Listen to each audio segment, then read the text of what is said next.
මේ වචන 20 දැනගත්තම ඔයාට රුමේනියානු භාෂාවේ කාල විශේෂණ පද සියල්ලම තේරුම් ගන්න පුළුවන්. මේ ඔයාට ගෙන 14 වෙනි පාඩම.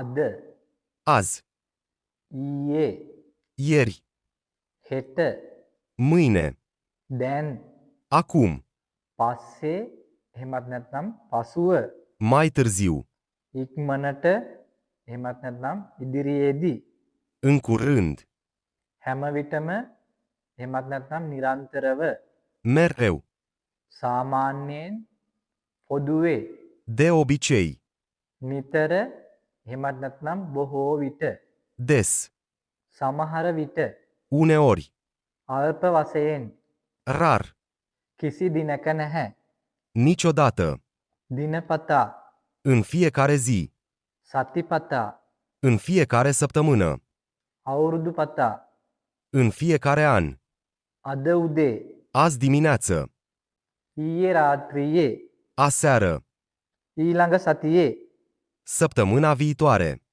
දැනටමත්, deja, තව දුරටත්. încă. අද ඔයාට දෙන හෝම්වර්ක් එක තමයි මේ වචන ටික හොඳින් නරඹන්න, ඒ වගේම මතක තියාගන්න. මතක තියාගෙන අපේ වීඩියෝ එකේ කමෙන්ට් සෙක්ෂන් එකේ ඔයාට පුළුවන් මතකයෙන් ලියන්න.